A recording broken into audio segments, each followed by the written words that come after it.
ഉത്തരവാദിത്തപ്പെട്ടവരുമായിട്ട് ഇന്നലെ തന്നെ ആശയവിനിമയം നടത്തിയിരുന്നു. എയർ ഇന്ത്യയുമായിട്ടും ആശയവിനിമയം നടത്തിയിട്ടുണ്ട്.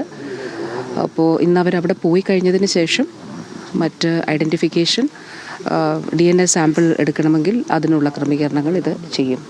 ഐഡൻറ്റിഫൈ ചെയ്തതിന് ശേഷം അതിൻ്റെ അടിസ്ഥാനത്തിൽ തുടർ നടപടികളും സ്വീകരിക്കുന്നതാണ്. അതിനാവശ്യമായിട്ടുള്ള എല്ലാ പിന്തുണയും, അതായത് ഇപ്പോൾ ഈ സഹോദരങ്ങൾ ആണെന്നുള്ള ഇവരുടെ ഐഡൻറ്റിറ്റി കാർഡുകളുണ്ട്. അതുകൂടാതെ ഓതറൈസേഷൻ ലെറ്റർ ഉൾപ്പെടെയുള്ളവ ഔദ്യോഗികമായിട്ടുള്ളത് ജില്ലാ ഭരണകൂടം നൽകും. അപ്പോൾ അങ്ങനെയുള്ള എല്ലാ ക്രമീകരണങ്ങളും ചെയ്തിട്ടുണ്ട്. നടപടി പൂർത്തിയാക്കി എത്ര ദിവസം കൊണ്ട് അതിനാണ് നമ്മൾ ആശയവിനിമയം നടത്തുന്നത്. അവിടെ ഒരു സ്പെഷ്യൽ ഓഫീസർ നിയമിതനായിട്ടുണ്ട്, ഒരു IAS ഓഫീസർ നിയമിതനായിട്ടുണ്ട്. അപ്പോൾ ആ IAS ഓഫീസറുമായിട്ട് ജില്ലാ കളക്ടർ കോർഡിനേറ്റ് ചെയ്തിരുന്നു. ഗവൺമെൻറ്റിൽ നിന്ന് അവരെ കോണ്ടാക്റ്റ് ചെയ്തിരുന്നു. ഗവൺമെൻറ് ടു ഗവൺമെൻറ് ആശയവിനിമയം നടത്തിയിരുന്നു.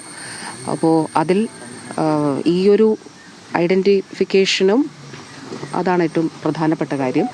അപ്പോൾ ഐഡൻറ്റിഫൈ ചെയ്ത് കഴിഞ്ഞാൽ പിന്നീടുള്ള നടപടികളിൽ കാലതാമസം ഉണ്ടാകില്ല എന്നുള്ളതാണ് അറിയിച്ചിട്ടുള്ളത്.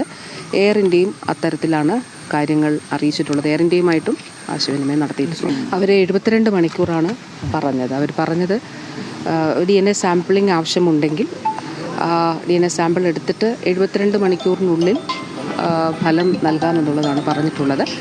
അപ്പോൾ അതിനുശേഷം ഇപ്പോൾ ആദ്യഘട്ടത്തിൽ ഐഡൻറ്റിഫിക്കേഷൻ സാധ്യമാകുമെങ്കിൽ അതിലൂടെ കണ്ടെത്താനായിട്ട് കഴിയും. അല്ലെങ്കിൽ DNA സാമ്പിൾ എടുത്ത് 72 മണിക്കൂറിന് ശേഷം അതുള്ളിൽ ഫലം വന്ന് പിന്നീടായിരിക്കും ഇവിടെ എത്തിക്കുന്നതിനുള്ള നടപടികളൊക്കെ ഉണ്ടാവുക. അതിനനുസരിച്ച് ക്രമീകരിക്കും. ഒരു സർക്കാർ ഉദ്യോഗസ്ഥൻ ഇത്തരത്തിൽ രഞ്ജിതയെ ആക്ഷേപിച്ചുകൊണ്ട് ഒരു ഫേസ്ബുക്ക് പോസ്റ്റ് വന്നിരുന്നു. ഒരു വെള്ളരിക്കുണ്ട് ഡെപ്യൂട്ടി തഹസിൽദാർ പവിത്രൻ എന്നാണ് പറയുന്നത്. ഒരു സോഷ്യൽ മീഡിയയിൽ ആക്ഷേപിച്ചുകൊണ്ട് ഒരു പോസ്റ്റ് വന്നിരുന്നു. എന്തെങ്കിലും രീതിയിലുള്ള നടപടി അല്ലെങ്കിൽ ശ്രദ്ധയിൽപ്പെട്ടിരുന്നു? എൻ്റെ ശ്രദ്ധയിൽപ്പെട്ടിട്ടില്ല. പക്ഷേ അത് മനുഷ്യത്വരഹിതമായിട്ടുള്ളൊരു കാര്യമല്ലേ. എങ്ങനെയാണ് അങ്ങനെയൊക്കെ ഒരാൾക്ക് എഴുതാനായിട്ട് കഴിയുക?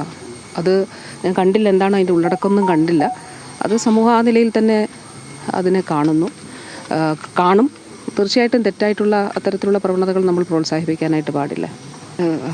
മോന് 10ാം ക്ലാസ്സിലാണ് പഠിക്കുന്നത്. പിന്നെ അതിന് താഴെ മോളാണുള്ളത്. അമ്മ ക്യാൻസർ രോഗബാധിതയാണ്. അപ്പോൾ ഈ കുഞ്ഞുങ്ങളെ രണ്ടും അമ്മയെ ഏൽപ്പിച്ചിട്ടാണ് വാസ്തവത്തിൽ രഞ്ജിത ഈ കുഞ്ഞുങ്ങളെ ചേർത്ത് പിടിക്കാനും അമ്മയും ഈ കുടുംബത്തെ ചേർത്ത് പിടിച്ച് സ്വപ്നങ്ങളുമായിട്ട് പോയത്.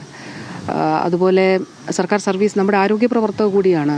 കോഴഞ്ചേരി ഹോസ്പിറ്റലിൽ നഴ്സിംഗ് ഓഫീസറായിരുന്നു രഞ്ജിത. അപ്പോൾ തീർച്ചയായിട്ടും സർക്കാർ കുടുംബത്തിൻ്റെ കൂടെ ഉണ്ടാകും